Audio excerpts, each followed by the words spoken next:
Hello everyone, welcome to PCS Newtip Path. As you can see on the screen that the complete syllabus of the mathematics part of BPSC AEDO is mentioned on the screen. तो आप screen पे देख रहे होंगे दो section में हमने mathematics और रीजनिंग को अलग अलग सेपरेट कर दिया है।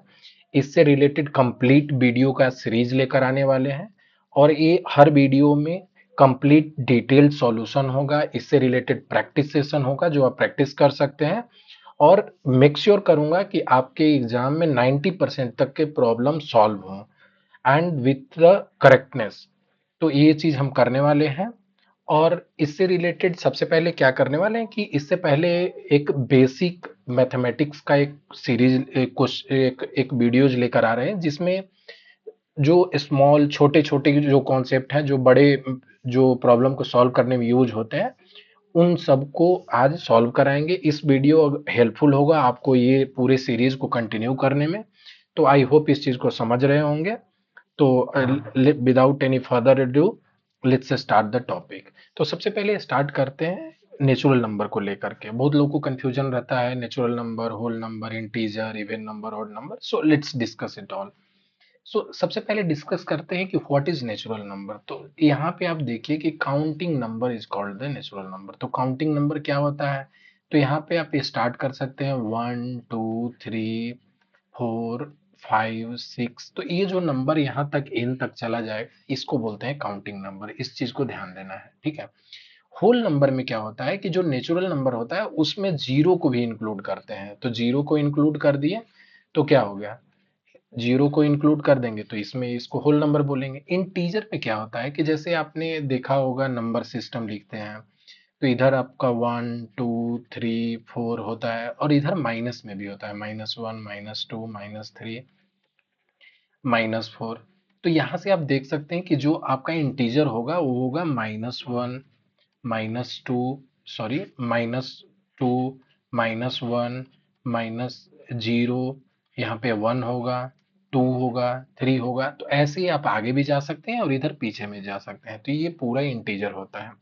इवन नंबर को लेकर समझते हैं व्हाट इज इवन नंबर।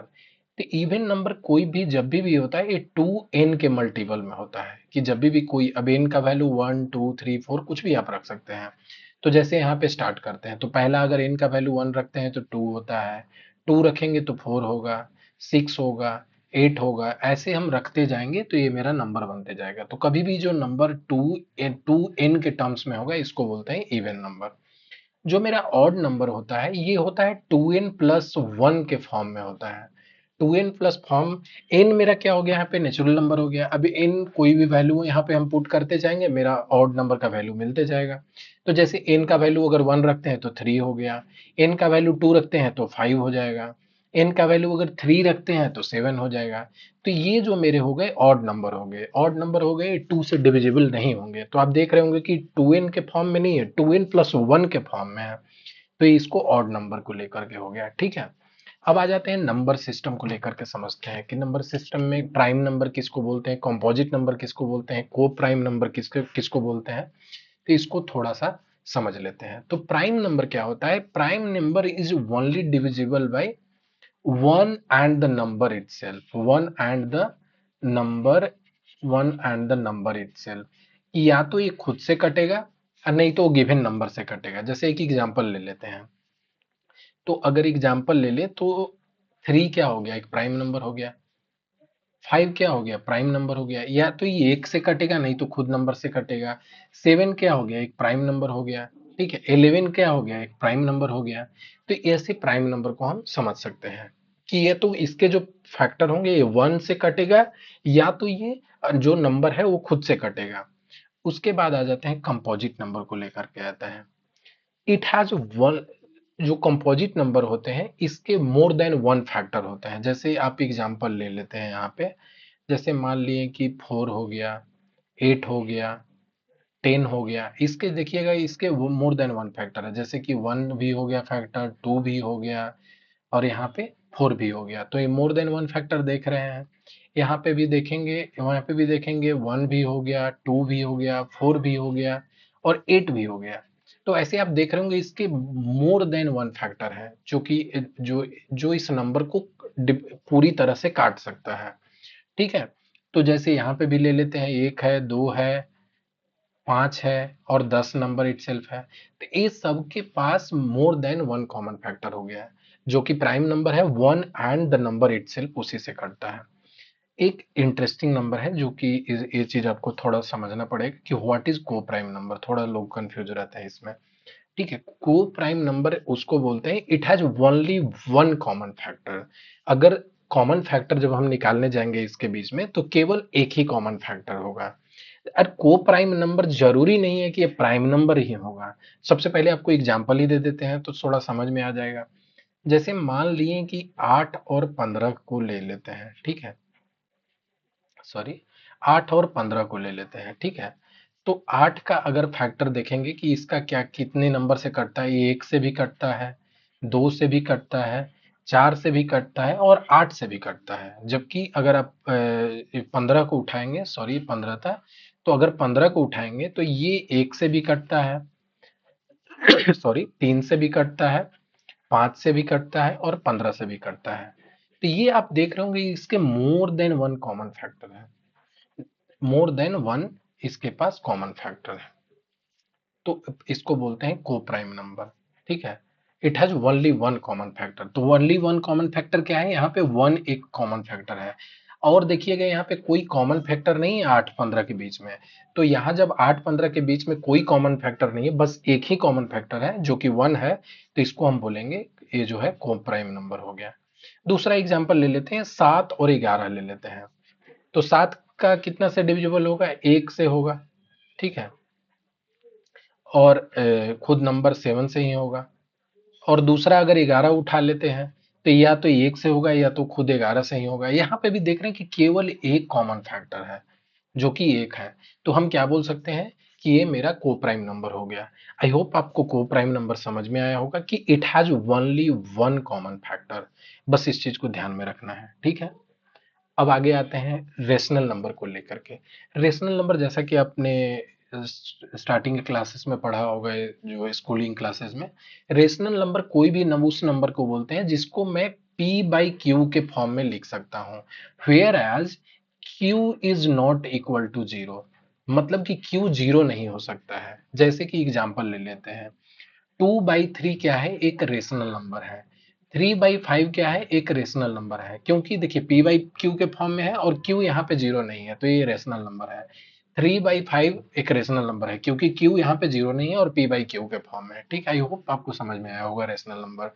ठीक है, अब जैसे इरेशनल नंबर हो गया, इरेशनल नंबर को हम पी बाई क्यू के फॉर्म में नहीं लिख सकते हैं। जैसे इसका एग्जाम्पल √2 होता है, ए पाई होता है, पाई को भी हम लोग नहीं लिख सकते हैं। हाँ, बहुत लोग को ये कंफ्यूजन हो सकता है कि पाई क्या एक क्या है, इरेशनल नंबर है। पाई इज इरेशनल नंबर, ठीक है। तो 22/7 क्या है, क्योंकि वैल्यू तो 22/7 होता है। तो आप बोल सकते हैं कि ये रेशनल नंबर है या इरेशनल नंबर है, but to your surprise it is the rational number. क्यों? क्योंकि ये पी बाई क्यू के फॉर्म में लिखा जा सकता है और Q is not equal to zero. That means कि ए एक रैशनल नंबर है। इस चीज को ध्यान में रखिएगा। कुछ आइडेंटिटी देख लेते हैं, जैसे कि ए प्लस जीरो ये लिखा हुआ है। जैसे मान लिए कि ए प्लस 2a अगर कर देंगे तो यहाँ 3a हो जाएगा। तो ये हम डायरेक्टली यहाँ पे ऐड कर सकते हैं। तो ए एडिटिव आइडेंटिटी को लेकर के हो गया, ठीक है। तो इस टाइप का हम सब्सट्रैक्ट भी कर सकते हैं। जैसे कि अगर 3a माइनस ए हो गया तो मैं 2a लिख सकता हूँ। यहाँ पे अगर मेरे वेरिएबल सेम है तो मैं जो मैथमेटिकल के जो ऑपरेशन होते हैं वो मैं लगा सकता हूँ। ये एक एडिटिव आइडेंटिटी को लेकर के दिया हुआ था, ठीक है। चलिए एक प्रॉब्लम सॉल्व करते हैं। The sum of the three consecutive odd natural number is 147। जो तीन कंजिक्यूटिव ऑड नंबर है उसका जो सम है 147 है। सबसे पहले जैसा कि अभी हम लोग ने पढ़ा कि ऑड नंबर क्या होता है, तो 2n+1 के फॉर्म में होता है, ठीक है। ठीक है, तो ये लिखते हैं पहले ऑड नंबर को। 1 हो गया, 3 हो गया, ठीक है, 5 हो गया, 7 हो गया, 11 हो गया। आप देख रहे होंगे कि ऐसे आपका ऑड नंबर चल रहा है।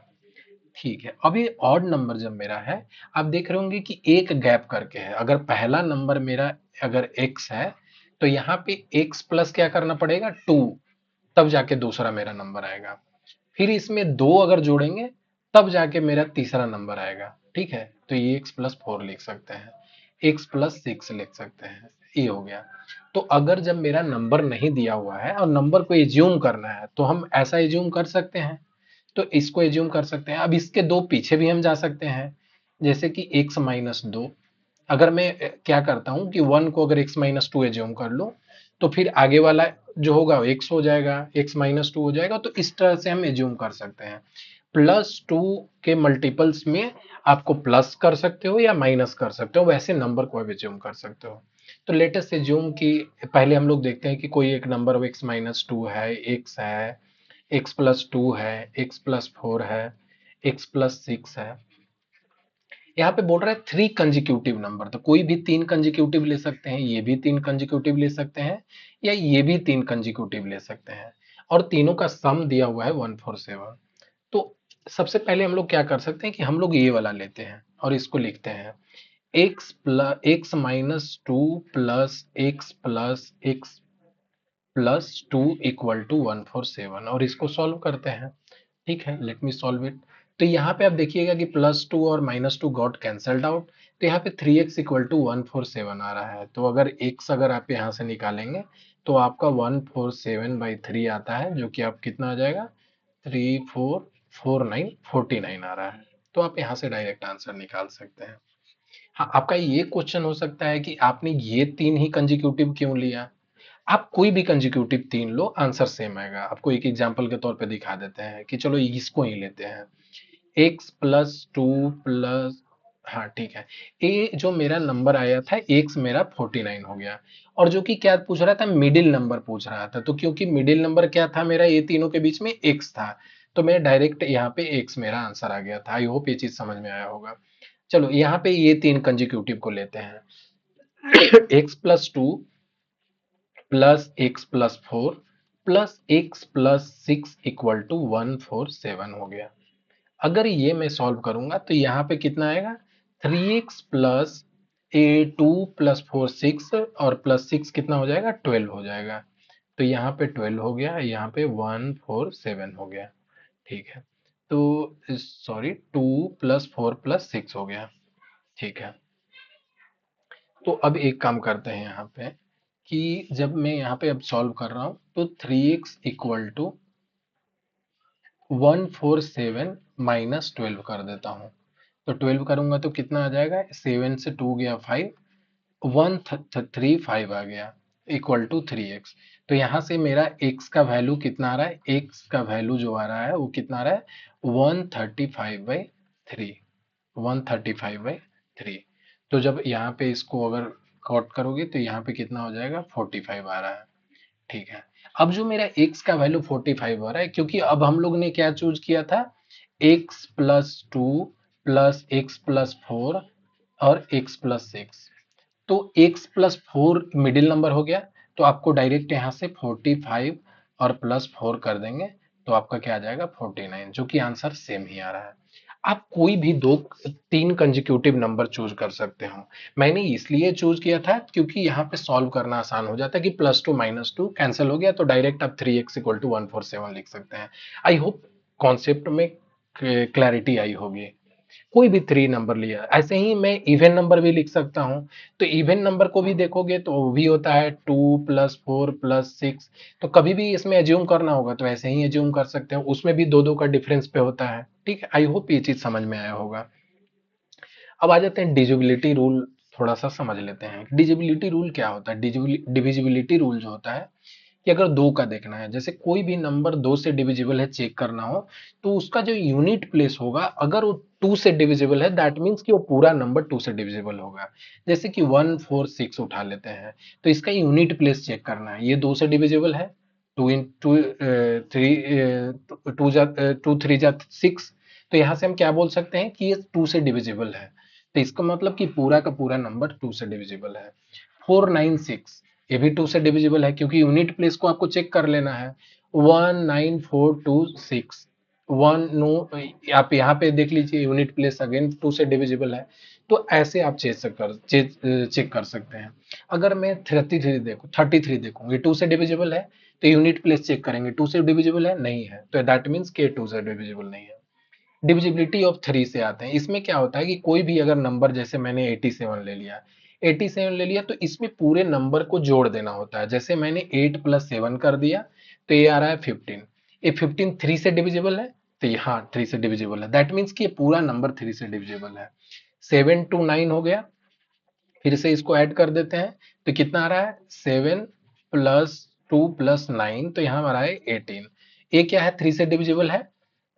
सॉरी, हाँ 3 से डिविजिबल है, तो दैट मीन्स कि ये भी नंबर 3 से डिविजिबल है। तो आप ऐसे डिविजिबिलिटी 3 का भी चेक कर सकते हो। ये आप खुद से ट्राई करो और आप कमेंट सेक्शन में बताना। तो फिर उसके बाद अगर कोई डाउट आता है तो आप टेलीग्राम पे मैसेज भी कर सकते हो, मैं उसको क्लियरली बताऊंगा। ठीक है, किसी भी तरह का डाउट हो तो आप टेलीग्राम पे ज्वाइन कर सकते हो। अब आ जाते हैं 728 600 932, और इसका अब चेक करने जा रहे हैं 4 का डिविजिबिलिटी रूल। 4 डिविजिबिलिटी रूल अगर चेक करना है तो डायरेक्ट आपको ये जो लास्ट के 2 डिजिट है इसको चेक करना है कि ये 4 से डिविजिबल है या नहीं। अगर ये 4 से डिविजिबल है दैट मीन्स कि ये पूरा नंबर 4 से डिविजिबल होगा। या तो 4 जो लास्ट का 2 डिजिट है, last two digit should be divisible by 4। ये 4 से डिविजिबल होना चाहिए। ठीक है, और या तो डबल जीरो लास्ट में होना चाहिए। अगर डबल जीरो है तो भी बोलेंगे कि ये 4 से डिविजिबल है, और या तो लास्ट के 2 डिजिट जो होते हैं वो अगर 4 से डिविजिबल है तो बोलेंगे कि 4 से डिविजिबल है। ठीक है, आई होप ये समझ में आया होगा।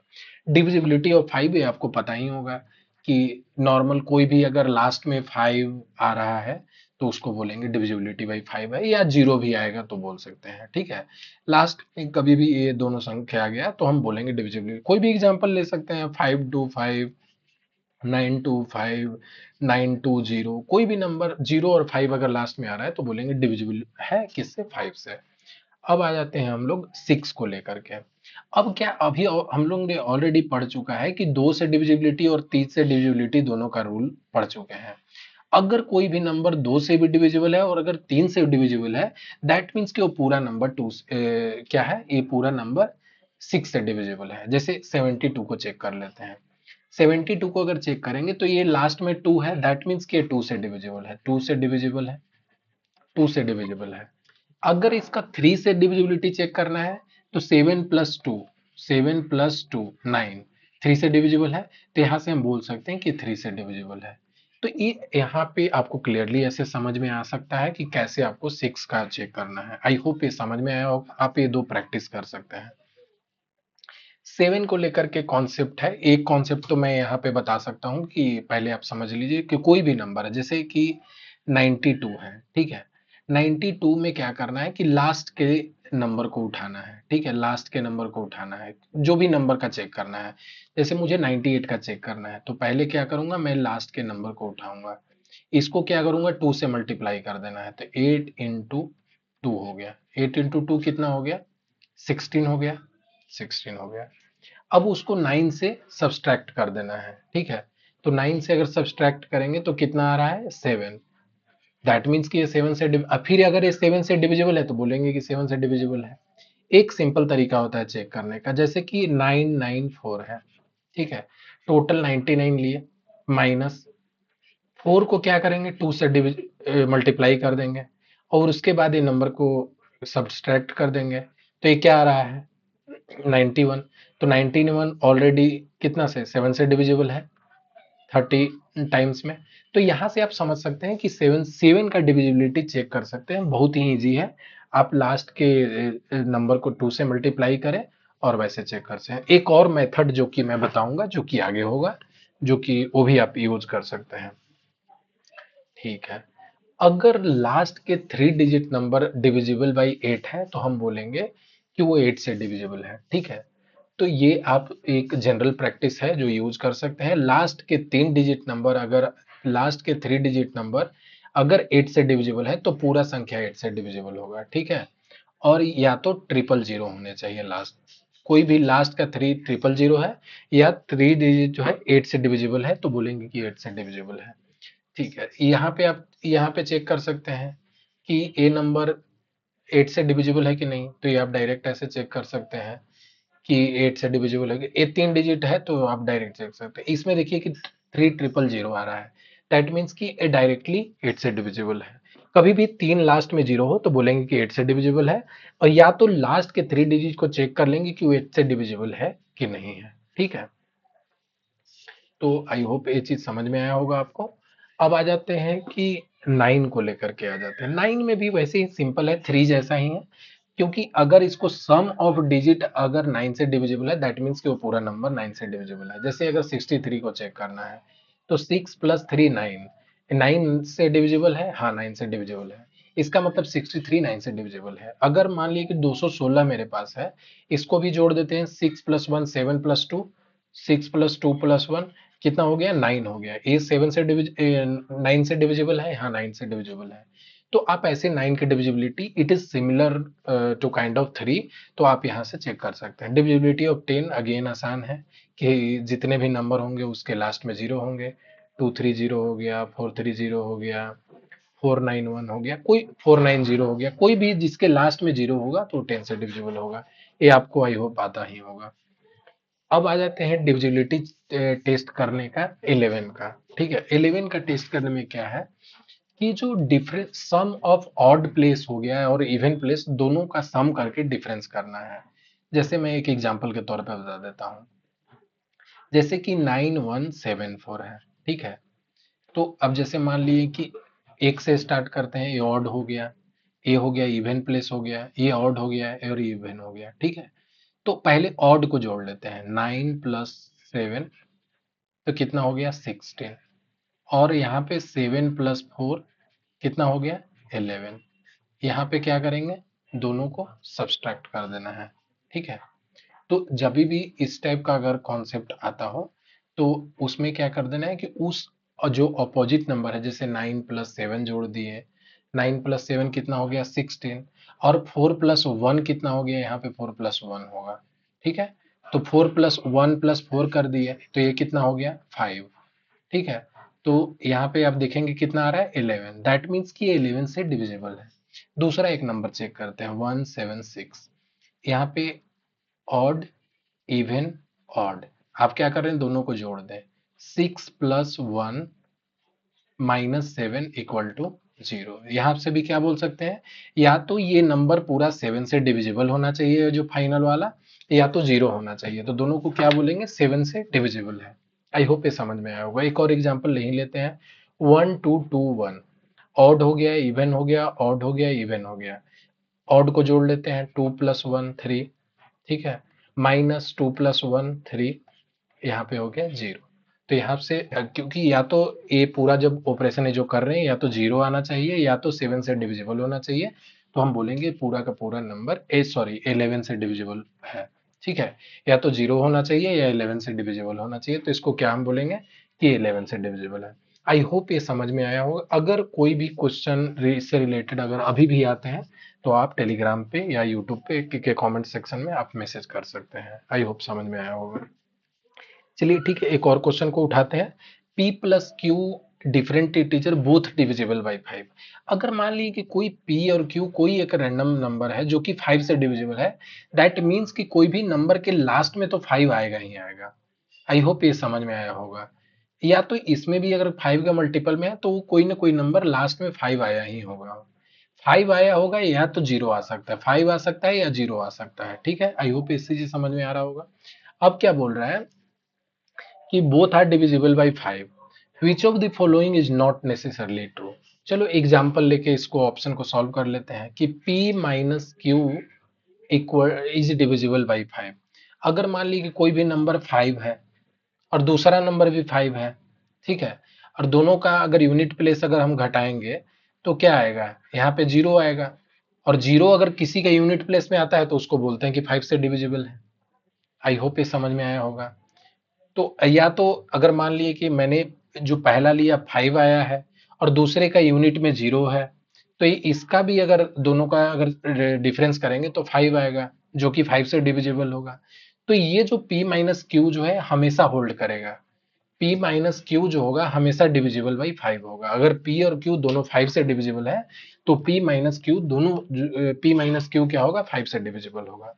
दूसरा आ जाते हैं ऑप्शन पे, p + q बोल रहा है। अगर मैं एग्जाम्पल के तौर पे ले लूं कि जैसे p मेरा अभी फिलहाल के लिए जूम कर लेता हूं कि 10 है और दूसरा नंबर जो है 5 है। अब आप बता सकते हैं कि ए भी 5 से डिविजिबल है, ए भी 5 से डिविजिबल है, बट अगर दोनों का सम करेंगे 15 आ रहा है जो कि 10 से डिविजिबल है नहीं है। दैट मीन्स कि ये हमेशा होल्ड नहीं करता है, ये हमेशा ट्रू नहीं है। पी प्लस क्यू कुछ केस में फेल कर जा रहे हैं क्योंकि हमारे पास क्वेश्चन में पूछा है विच of the following is not necessarily true, जो कि सही हमेशा नहीं होता है। हाँ, कुछ केस में हो सकता है बट हमेशा नहीं होगा। आई होप ये चीज समझ में आया होगा। वैसे ही अगर पी इंटू क्यू का भी करेंगे कि अगर 5 इंटू 5 अगर यूनिट प्लेस पे है तो अगर 5 ही आएगा, दैट मीन्स कि डिविजिबल बाई 5। 5 इंटू 0 कर देंगे तो अब भी यही होगा, 0 आ सकता है या 5 आ सकता है, तो वो नंबर डिविजिबल होंगे। तो ये जो आप देख रहे हैं ये दोनों कंडीशन होल्ड करते हैं। ठीक है, आई होप ये समझ में आया होगा आपको। अब आ जाते हैं कि फैक्टर क्या होता है और मल्टीपल क्या होता है। ठीक है, फैक्टर और मल्टीपल को थोड़ा एक बार समझ लेते हैं कि फैक्टर क्या होता है। जैसे फैक्टर क्या होता है कि कोई भी नंबर कंप्लीटली डिविजिबल होगा तो उसको हम फैक्टर बोलेंगे। जैसे मान लिए कि 15 हो गया, तो 15 अगर नंबर है तो इसके फैक्टर क्या हो सकते हैं। 15 एक से डिविजिबल है बिल्कुल, 2 से डिविजिबल है बिल्कुल, 3 से डिविजिबल है बिल्कुल, 4 से नहीं है, 5 से डिविजिबल है हाँ। तो ये इसके क्या हो गए, फैक्टर हो गए कि ए जो नंबर इटसेल्फ है ये एक से कंप्लीटली डिविजिबल है एंड उसका रिमाइंडर 0 होगा। ए भी नंबर, सॉरी ये 2 तो नहीं होगा, 3 जो नंबर है कंप्लीटली डिविजिबल है और इसका रिमाइंडर क्या होगा, 0 होगा। 5 क्या है, ये नंबर डिविजिबल है और इसका रिमाइंडर क्या होगा, 0 होगा। तो ये इसके फैक्टर होते हैं कि जो नंबर डिविजिबल हो उस नंबर से विदाउट लिविंग एनी रिमाइंडर, कि कोई रिमाइंडर शेष नहीं बचना चाहिए। ठीक है, तो इसको बोलते हैं रिमाइंडर। एक और एग्जांपल लेते हैं, 20 है, एक इसके फैक्टर है, 2 फैक्टर है, 3 नहीं फैक्टर हो क्यों, डिविजिबल नहीं है, 4 से डिविजिबल है, 5 से डिविजिबल है, तो ये इसके क्या हो गए, फैक्टर हो गए। तो आप सबसे पहले समझ लीजिए कि फैक्टर क्या होता है। तो फैक्टर उस नंबर को बोलते हैं कि जो उससे कंप्लीटली डिविजिबल है और उसका रिमाइंडर 0 हो जाएगा। मल्टीपल सिंपल है, आपको पता ही होगा कि जैसे 5 है, इसके मल्टीपल देखना है तो इससे नंबर से कोई भी चीज मल्टीप्लाई होगा तो इसको बोल देंगे मल्टीपल। 5 इंटू 2 हो गया तो ये मल्टीपल इसका हो गया, 5 इंटू 3 हो गया तो इसका मल्टीपल हो गया। ठीक है, आई होप ये समझ में आया होगा। क्योंकि अब जो इस कॉन्सेप्ट को हम लोग एचसीएफ और एलसीएम में यूज करने वाले हैं तो आगे आपको हेल्प करेगा। ठीक है, तो सबसे पहले इस चीज को समझना है। फैक्टर तो समझ गए, आई होप समझ में आया होगा कि फैक्टर क्या है, कि कोई भी जो उससे स्मॉलर नंबर जो होगा जो कंप्लीटली डिविजिबल होगा और उसका रिमाइंडर नहीं आएगा। अब जैसे मैं बात करूं कि 60 का मुझे प्राइम फैक्टराइजेशन निकालना है, तो 60 का अगर प्राइम फैक्टराइजेशन निकालना है तो सबसे पहले समझते हैं कि प्राइम फैक्टर, प्राइम नंबर तो पता है आपको कि या तो खुद से या दूसरे नंबर से, खुद से या 1 से डिविजिबल होगा। और प्राइम फैक्टराइजेशन जो होता है ये हमारा होता है, ये जो जितने भी इसके फैक्टर हैं ये प्राइम नंबर के टर्म्स में लिखने पड़ेंगे। ये जो फैक्टर होंगे, factor should be written in, should be written in terms of prime number. ठीक है, written in terms of prime number. I hope ये चीज समझ में आया होगा, प्राइम नंबर। ठीक है, तो इसमें क्या होता है कि जैसे 60 है, तो 60 का अगर मुझे लिखना है, पहले सबसे पहले प्राइम फैक्टराइजेशन निकालने का तरीका देखते हैं। 2 से सबसे स्मॉलेस्ट नंबर से स्टार्ट करेंगे, या 30 से डिविजिबल है, उसके बाद 2 से डिविजिबल है, हाँ तो 2 से डिविजिबल है तो यहाँ 15 हो गया। उसके बाद यहाँ 3 से करेंगे तो 3 5 जा 15 हो गया। अब 5 तो हो नहीं सकता है, तो अब इसके प्राइम फैक्टर जब लिखना होगा तो क्या होगा, 2 इंटू 2 इंटू 3 इंटू 5। इसके 2 प्राइम फैक्टर है, 3 है और 5 है। आप समझ रहे हैं, क्योंकि 2 क्या है, प्राइम नंबर है। ये पूरे जो नंबर का फैक्टर है वो प्राइम नंबर के टर्म्स में हम लिखते हैं, इसको प्राइम फैक्टराइजेशन बोलते हैं। आई होप आपको ये चीज समझ में आई होगी कि प्राइम फैक्टराइजेशन किसको कहते हैं। ठीक है, जो भी है उसके फैक्टर जो होंगे प्राइम नंबर के टर्म्स में होंगे, मतलब प्राइम नंबर वो होंगे। ठीक है, आई होप समझ में आया होगा। जैसे अगर 135 है, 135 का भी एग्जाम्पल ले लेते हैं। अगर इसका अगर प्राइम फैक्टराइजेशन लिखना है, 2 से स्टार्ट करेंगे, नहीं कटेगा। अच्छा, ये 3 से कटेगा। अभी जो कॉन्सेप्ट हम लोग सीखे, 5 + 3 + 1 9, यस 3 से डिविजिबल है। तो यहाँ स्टार्ट करते हैं, तो ये हो गया 4, तो क्या कितना आ जाएगा, 4 हो गया, तो यहाँ पे मेरा आ जाएगा 45। 3 से डिविजिबल है, 5 प्लस 4 9, 9 3 से डिविजिबल है, दैट मीन्स डिविजिबल। तो यहाँ से 3 इंटू 15, अभी भी ये 5 3 से डिविजिबल है, 5 प्लस 1 6, हाँ डिविजिबल है, तो 3 से डिविजिबल, 3 इंटू 5। तो अब इसके प्राइम फैक्टर जो आ रहे हैं कितने आ रहे हैं, 3 इंटू 3 इंटू 3 इंटू 5। तो इसके जो प्राइम प्राइम फैक्टराइजेशन क्या हो गया कि ये इसको जितने प्राइम नंबर के टर्म्स में हम लिख दिए तो इसको प्राइम फैक्टराइजेशन बोलते हैं। आई होप ये समझ में आया होगा। अब आ जाते हैं, और जैसा कि अभी हम लोग ने फैक्टर पढ़ लिया और मल्टीपल पढ़ लिया, इसी के टर्म्स, इसी का एक सीरीज जो आगे बढ़ता है, जो कि एक हाईएस्ट कॉमन फैक्टर होता है, एक लोवेस्ट कॉमन मल्टीपल होता है।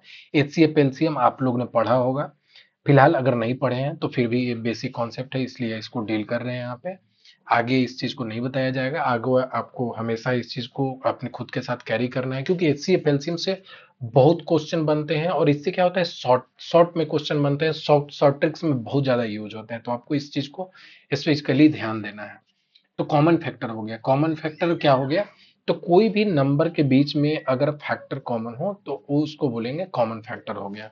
ठीक है, तो सबसे पहले स्टार्ट करते हैं कि अब जैसे मान लिए कि स्टार्ट करते हैं कि कोई एक एग्जांपल ले लेते हैं, एग्जांपल से आपको क्लियर होगा थोड़ा, कि जैसे अगर स्टार्ट करते हैं 16 और 60 और 18 का चेक करते हैं कि एचसीएफ निकालना है। एचसीएफ को यहाँ क्लियर बताता हूँ आपको, हाईएस्ट कॉमन फैक्टर हो गया।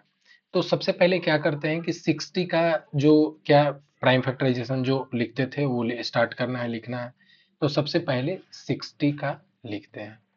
तो अभी जैसा हम लोग ने सॉल्व किया था, 2 इंटू 2 इंटू 3 इंटू 5 हो गया। ऐसे लिख सकते हैं जैसा पिछले, जैसे आप देख सकते हैं यहाँ पे जैसे मैंने सॉल्व किया था, से 2 इंटू 2 इंटू 3 इंटू 5, सेम तरह से आपको सॉल्व करना है।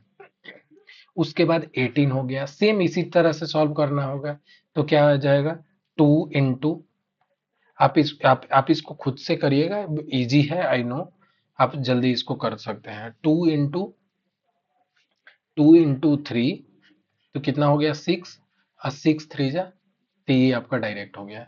अब आपको क्या करना है कि इसमें से जो भी कॉमन होगा उसको निकाल लेने हैं, कि जैसे 2 कॉमन हो गया, ठीक है, 2 कॉमन हो गया। उसके बाद और कोई कॉमन पड़ रहा है, तो हाँ 3 कॉमन पड़ रहा है। और कोई पेयर बन रहा है, यहाँ पे हम लोग को क्या करना है, पेयर बनाने हैं। यहाँ पे पेयर नहीं बन रहा है, तो यहाँ से हम क्या ले लेंगे, 2 ले लेंगे और 3 ले लेंगे, जो भी पेयर में बन रहा है उसको ले लेंगे, उसको मल्टीप्लाई कर देंगे, ये हमारा हाईएस्ट कॉमन एचसीएफ हो जाएगा, हाईएस्ट कॉमन फैक्टर हो जाएगा। ठीक है, ये जो है हाईएस्ट कॉमन फैक्टर हो गया। अगर बात करें 18 का, ठीक है, 16 और 18 तो कर लिए। अब आ जाते हैं इसमें 12 20 और 104। तो अब जैसे 12 हो गया, 12 को क्या लिख सकते हैं, 2 इंटू 2 इंटू 3 लिख सकते हैं। उसके बाद अगर 20 का लिखना होगा तो क्या करेंगे, अगेन ऐसे ही सेम करना है, 20 तो 2, 10, 2, 5, डायरेक्ट आपको ऐसे ही सॉल्व करना है, 2 इंटू 2 इंटू 5। फिर उसके बाद 104 का लिखते हैं, 104 का क्या होगा, 104 का हो जाएगा 2 इंटू 2 इंटू 2 इंटू 13। अब ऐसे यहाँ पे भी कर सकते हैं, 104 हो गया, 2 से करेंगे तो 52 हो गया, यहाँ से 2 करेंगे तो कितना हो जाएगा, 26 हो गया, सॉरी 26 हो गया, यहाँ से करेंगे तो 13, आप डायरेक्ट लिख सकते हैं ऐसे। अब क्या करना है कि पेयर निकाल लेना है, ये एक पेयरिंग हो रहा है तीनों में, ये यहाँ पे पेयरिंग हो रहा है तीनों में, तो यहाँ पे क्या करेंगे, तीनों पेयर को निकाल लिया, 2 इंटू 2, तो यहाँ से क्या मेरा आ जाएगा 4। ये क्या हो गया मेरा, ये मेरा हो गया हाईएस्ट कॉमन फैक्टर, जो कि एच से बोलते हैं। आई होप ये चीज समझ में आया होगा। इससे रिलेटेड न्यूमेरिकल आगे शॉर्ट शॉर्ट ट्रिक्स में यूज होंगे सॉल्व करने में, तो आपको इस चीज को थोड़ा सा ध्यान देना है। एचसीएफ और एलसीएम बहुत ज्यादा यूज होने वाला है, तो I think these are the basic very minimum, you you must know this. चलिए ठीक है, उसके बाद अब स्टार्ट करते हैं एलसीएम। एलसीएम भी सेम तरह का है। ये क्या होता है कि लोएस्ट कॉमन कॉमन मल्टीपल होता है, ये जो एक लोएस्ट नंबर जो कि दोनों नंबर से डिविजिबल होना चाहिए। अगर मुझे 16 और 18 का अगर लोएस्ट कॉमन मल्टीपल निकालना है, दैट मीन्स कि अगर जो नंबर होगा जो सबसे छोटा होगा और दोनों से डिविजिबल दोनों से डिविजिबल होगा, तो इसको क्या बोलेंगे, लोएस्ट कॉमन मल्टीपल, मतलब दोनों के मल्टीपल में होने चाहिए। तो जैसे 16 और 18 का दिखाते हैं, ठीक है। तो 16 का अभी जैसा कि हम लोग ने प्राइम फैक्टराइजेशन निकाला, डायरेक्ट क्या कर सकते हैं, 2 इंटू 2 इंटू 3 इंटू 5 हो गया। 18 का भी निकाला, अभी डायरेक्ट कर सकते हैं, 2 इंटू 3 इंटू 3 कर दिया, ठीक है। इसमें क्या करना है कि जो भी डिस्टिंक्ट जो नंबर आए हैं, जैसे कि 2 है, 3 है, और क्या है, 5 है, इसके अलावा कोई नंबर यहाँ पे है नहीं है। तो यहाँ पे आप देख रहे होंगे कि यहाँ पे 2 का स्क्वायर है, 2 का स्क्वायर है 3 इंटू 5। यहाँ पे क्या है, 2 इंटू 3 स्क्वायर। अब क्या करने हैं कि इसमें जो भी डिस्टिंक्ट है, आपको 2 3 5 नंबर लें, तो 2 का जो हाईएस्ट पावर होगा उसको चूज कर लेना है। 2 का पावर यहाँ 1 है, वहाँ 2 है, तो इसको हम चूज कर लेते हैं। तो 2 टू द पावर 2 चूज कर लिए, ठीक है। 3 का हाईएस्ट पावर कौन सा है, 3 टू, यहाँ 3 टू द पावर 1 है, 3 टू पावर 2 है, तो ये चूज कर लेते हैं, 3 स्क्वायर। यहाँ पे चूज करना है 5 का, 5 तो एक ही है, तो उसमें तो कोई ऑप्शन नहीं है चूज करने का। तो यहाँ से आप डायरेक्ट सॉल्व कर सकते हैं, जो कि 4 इंटू 9 इंटू 5 होगा। तो यहाँ से जब इसको सॉल्व करेंगे तो कितना आ जाएगा, यहाँ से 4 9 36, 36 इंटू 5 हो जाएगा, 36 इंटू 5, इसको सॉल्व कर लेते हैं, 36 इंटू 5, तो ये मेरा 180 हो गया। 180 जो है मेरा एलसीएम हो गया। अब देखिए, ये लोएस्ट कॉमन मल्टीपल है, 180 से छोटा कोई भी ऐसा नंबर नहीं होगा जो दोनों से डिविजिबल होगा, बट 180 जो होगा वो दोनों से डिविजिबल है। आप देख सकते हैं, 6 3 जा 18 10 जा, ठीक है। ठीक है, आई होप ये चीज आपको समझ में आया होगा। ऐसे ही आप इसका सेम है, इसका आप खुद से भी प्रैक्टिस कर सकते हैं, या ऐसे मैं सॉल्व करा लेता हूँ, खुद से आप प्रैक्टिस करिएगा। जैसे 12 है, 12 का लिखना है वैसे ही, 2 इंटू 2 इंटू 3 हो गया। उसके बाद 20 का लिखना है, तो 2 इंटू 2 इंटू 5 हो गया, ठीक है। 104 हो गया, 104 का अभी पीछे निकाल चुके हैं हम लोग, तो कितना हो गया, 2 इंटू 2 इंटू 2 इंटू 13, जैसा कि आप देख सकते हैं, आपको दिखा देते हैं। 104 का हमने निकाला था, 2 इंटू 2 इंटू 13, ठीक है। तो 2 इंटू 2 इंटू, ये मेरा यहाँ पे वैल्यू हो गया, ठीक है। तो आपको यहाँ से आ जाते हैं 104 का, 104 का अगर कंफ्यूजन है तो आपको दिखा भी देते हैं। यहाँ से 2 हो गया, 52 हो गया, 2 यहाँ पे अगर करेंगे तो 26 हो जाएगा, फिर से 2 करेंगे तो यहाँ 13 हो गया। तो 2, आप देख रहे हैं सेम आ रहा है। तो ये ऐसे ही आपको इसको चूज करना है, ठीक है। उसके बाद अब फिर क्या करना है, यहाँ पे डिस्टिंक्ट जो भी नंबर अलग अलग आ रहा है, ये 2 है, 3 है, 5 है और 13 है, ये जो भी नंबर है इनके हाईएस्ट पावर होंगे उस नंबर को उठा लेते हैं। जैसे कि यहाँ पे क्या है, 2 स्क्वायर इंटू 3 है, यहाँ पे क्या है, 2 स्क्वायर इंटू 5 है, यहाँ पे क्या है, 2 क्यूब इंटू 13 है। तो 2 का जो हाईएस्ट पावर होगा उसको उठा लेते हैं। तो हाईएस्ट पावर किसका है, 2 टू द पावर 3 का, तो 2 टू द पावर 3 उठा लिए। उसके बाद 3 का क्या, कौन सा हाईएस्ट पावर है, तो 3 का हाईएस्ट पावर 1 ही है, एक ही 3 है। 5 हो गया, 5 का हाईएस्ट पावर क्या है, बस 5 ही है। 13 का हाईएस्ट पावर क्योंकि एक ही है, तो यहाँ पे डायरेक्ट आप ऐसे कर सकते हैं। जब इसको सॉल्व करिएगा तो आप इसका डायरेक्ट वैल्यू निकाल सकते हैं, 8 इंटू 3 इंटू 5 इंटू 13। तो अब जब इसको सॉल्व करेंगे तो 1560, जो कि मेरा इसका एलसीएम आ रहा है, 1560 ये मेरा एलसीएम इसका आ रहा है। आई होप ये समझ में आया होगा, बहुत बेसिक कॉन्सेप्ट है और ये चीज को डील करा रहे हैं। अब जैसे एक एवरेज को लेकर के आप सीख लेते हैं, व्हाट इज एवरेज। एवरेज जो है, कोई भी नंबर के वैल्यू को लिखना है और उसके बाद उसके जो जितने नंबर है उससे डिवाइड कर देना है। जैसे कि अगर यहाँ पे देखेंगे 5 67 एंड 9 दिया हुआ है, मुझे इसके एवरेज निकालना है। एवरेज निकालना होता है तो क्या करते हैं, जो भी नंबर दिया हुआ उसके वैल्यू को लिखते हैं और ऐड कर देते हैं, ठीक है। ऐड कर दिए, उसके बाद जितने नंबर है उससे डिविजिबल कर डिवाइड कर देंगे। तो कितने नंबर है यहाँ पे, 3 नंबर है, तो तीनों को अगर ऐड करेंगे तो कितना हो जाएगा, 5 प्लस 67 प्लस यहाँ पे मेरा 9 हो जाएगा, 81 हो गया, 81 डिवाइडेड बाई 3 हो जाएगा, तो कितना आ रहा है, यहाँ पे मेरा आ रहा है 27 आ रहा है। तो यहाँ से 27 मेरा एवरेज हो जाएगा। कोई भी नंबर, जैसे मान लिए कि 10, 15, 20, 25 दिया हुआ है, इसका एवरेज निकालना है। तो सबसे पहले क्या करेंगे एवरेज निकालने के लिए? एवरेज निकालने के लिए सबसे पहले क्या करेंगे, सब नंबर को जोड़ देंगे। 10, 15, 20 प्लस 25 और डिवाइडेड बाई 4। इसका जो भी वैल्यू आएगा इसको बोलेंगे हम लोग एवरेज। आई होप एवरेज निकालना समझ में आ गया होगा। अगेन सेम है, आप इसको खुद प्रैक्टिस कर सकते हैं। क्या करना है, जितने भी नंबर है उसको ऐड कर देने हैं। 12 plus 20 plus 104 plus 98 plus 91 divided by कितना हो गया, कितने नंबर है टोटल, 1 2 3 4 5 है, तो 5 से पूरे नंबर को सम कीजिए और 5 से डिवाइड कर दीजिए, तो यहाँ से आपको एवरेज निकल जाएगा। ठीक है, कोई कंफ्यूजन हो तो आप बाद में बता सकते हैं, आप ये टेलीग्राम पे भेज सकते हैं या यूट्यूब पे कमेंट सेक्शन में मेंशन कर सकते हैं। I hope things are clear to you. अब आ जाते हैं बोर्ड मास को लेकर के, आपने बहुत बेसिक बचपन में ही पढ़ा होगा। बोर्ड मास में क्या होता है कि सबसे पहले किसका हम ऑपरेशन करेंगे, तो सबसे पहले ब्रैकेट का ऑपरेशन होता है। सबसे पहले बड़ी ब्रैकेट का स्मॉल करेंगे, फिर करली करेंगे, फिर उसके बाद जो है बड़े ब्रैकेट का करेंगे, और फिर उसके बाद यहाँ पे आ जाते हैं ये स्क्वायर रूट हो गया या स्क्वायर हो गया वो करेंगे। उस ऑफ जो बेसिकली इसको बोलते हैं ऑफ बोलते हैं। फिर उसके बाद डिवाइड हो गया, मल्टीप्लिकेशन हो गया, एडिशन हो गया, सब्सट्रैक्शन हो गया, इसी सीरीज में पूरे ऑपरेशन को करते हैं। आई होप उससे रिलेटेड एक क्वेश्चन है, आई होप ये आप लोग कर पाएंगे। ये आपको करके खुद से ट्राई करना है, बट मैं बता देता हूँ एक बेसिक कॉन्सेप्ट कैसे करना है।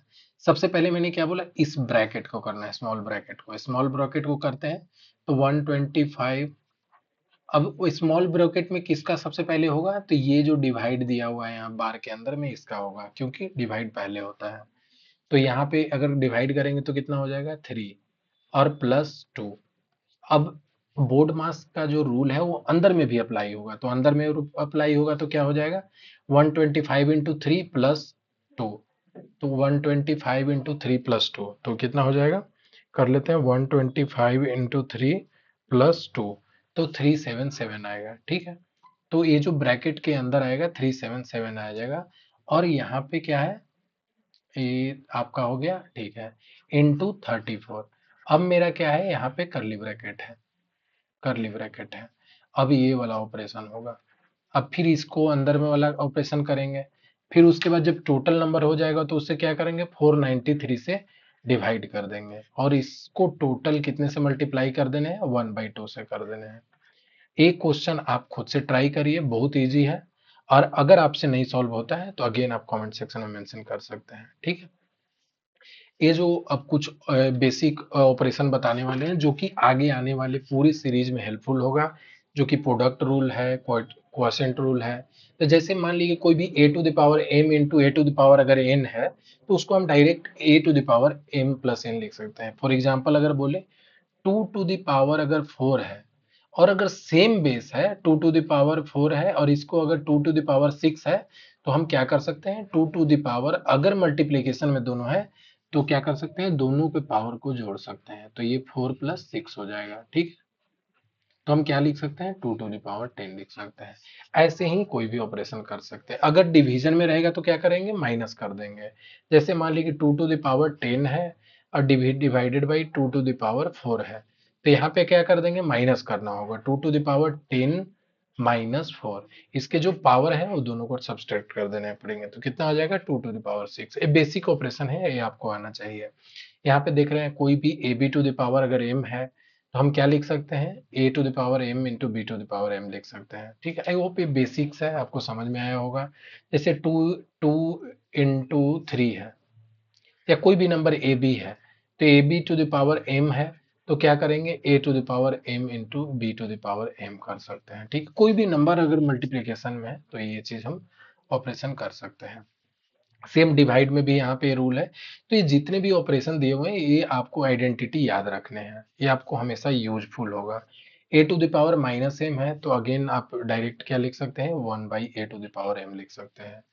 ए इसको देख लेते हैं। कि अगर मान लिए कि कोई भी अगर मुझे निकालना है, रूट निकालना है ए टू द पावर एम, उसका एन रूट निकालना है, तो इसको क्या कर सकते हैं, इसको लिख सकते हैं a to the power n, ये पूरा to the power one by n लिख सकते हैं। ठीक है, तो अगर ये दोनों अब जो पावर है इसको मल्टीप्लाई कर सकते हैं, ए टू द पावर कितना हो जाएगा, एम बाई एन हो जाएगा। आई होप ये समझ में आया होगा। ये कुछ अगेन उसके सब एप्लीकेशन है जो आप यहाँ पे देख सकते हैं, ऑलरेडी बता चुके हैं। तो ये आप ऐसे सॉल्व कर सकते हैं इन चीजों को। अगर इससे रिलेटेड कोई भी डाउट होता है तो आप कमेंट सेक्शन में मेंशन कर सकते हैं। एट कोई भी नंबर का अगर पावर जीरो होता है तो ये क्या होगा, वन होगा, ये आपको ध्यान देना है। ठीक है, ये सब आपको बेसिक ऑपरेशन बता चुके हैं। आई होप चीजें क्लियर होगी। ये कुछ आपके पॉलिनोमियल आइडेंटिटीज हैं जो आपको ध्यान में रखने पड़ेंगे, क्योंकि इससे रिलेटेड बहुत सारे क्वेश्चन सॉल्व होते हैं एग्जाम में। तो आप इन चीजों को मेमोराइज कर लीजिए। ठीक है, और यहाँ पे आपको एक और चीज बता देते हैं। यहाँ पे जैसे कुछ अब कन्वर्जन को लेकर के हो गया, कि जैसे मुझे किलो से अगर, जैसे जैसे अगर कोई चीज दिया हुआ है किलो में दिया हुआ है, उससे मुझे ग्राम में कन्वर्ट करना है। ठीक है, तो क्या करना पड़ेगा, ए 1 kg बराबर क्या होता है, 1 किलो बराबर कितना होता है, 10⁻³ ग्राम, मतलब कि 1000 ग्राम। अगर डेसी दिया हुआ है मतलब कितना, 10⁻⁻1 है। जैसे मान लिए कि डेसी मीटर दिया हुआ है, तो डेसी मीटर अगर हम बात करें, डेसी मीटर में क्या होता है, जैसे 1 मीटर में कितना, सॉरी 1 सेंटीमीटर में कितना होगा, 10⁻⁻1 डेसीमीटर होगा। ठीक है, डेसी में जहां पे भी डेसी होगा 10⁻⁻1। और ये एक छोटा यूनिट होगा, किससे, मीटर से, जैसे मीटर से छोटा सेंटीमीटर सेंटीमीटर होगा, सेंटीमीटर से छोटा डेसीमीटर हो जाएगा। ठीक है, आई होप आपको समझ में होगा। सेंटी हमेशा 10⁻⁻2, आपने सुना भी होगा। सेंटीमीटर, सेंटीमीटर, तो 1 मीटर में कितना होता है, 100 सेंटीमीटर होता है। तो जैसे आप लिख सकते हैं 1 = 10⁻⁻2 सेंटीमीटर, आप देख सकते हैं। सेंटी है तो क्या, 10⁻⁻2 से उसको मल्टीप्लाई करेंगे, और सेंटी क्या होगा, छोटा यूनिट होगा। मिली अगर ये है तो 10⁻³ होगा, सेम कॉन्सेप्ट है। अगर कहीं माइक्रो दिया हुआ है तो आपको 10⁻6 ध्यान में रखना पड़ेगा। नैनो दिया हुआ है 10⁻9 होगा, और पिकोमीटर कहीं दिया हुआ है 10⁻12 होगा। ये जनरली आपको मिलेंगे नहीं क्वेश्चन में, बट ये चीज आपको किलो डेसी सेंटी मिली आपको पता होना चाहिए। तो ये आपको ने बता दिया है। ये कुछ स्क्वायर है जो आपको यहाँ पे दिया हुआ है, आप मेमोराइज आपको करना पड़ेगा क्योंकि आपको क्वेश्चन को क्विक सॉल्व करना है। तो मैं ये जूम करके चल रहा हूँ कि आप लोग इसको याद कर लेंगे, एटलीस्ट नॉट टू द 30, आप 20 तक तो स्क्वायर रूट और क्यूब याद ही करके रखें, दैट विल बी हेल्पफुल। ये एक और छोटा सा आपको हेल्प करेगा रीजनिंग में। आप क्या कर सकते हैं कि अगर अगर आप आपको ABCD ऐसे याद नहीं है, तो ये आप लिख के और यहाँ नंबरिंग कर सकते हैं, और या उल्टा भी आप यहाँ से लिखते जाएंगे, और यहाँ से उल्टा लौटना है। फिर क्या करेंगे, इसके नंबर डायरेक्ट यहाँ पे उल्टा भी, अब जो भी होगा ये टेबल से आप डायरेक्ट यूज कर सकते हैं। अगर आपको थोड़ा मेहनत करना चाहते हैं तो आपको पूरे नंबर याद रखना पड़ेंगे। जैसे जनरली तो जो ट्रिक अप्लाई करते हैं, EGOTY, sorry sorry sorry, just a second. ठीक है, तो हाँ, एक बार थोड़ा सा प्रॉब्लम हुआ है, बस इसको ऐड कर लेते हैं यहाँ पे।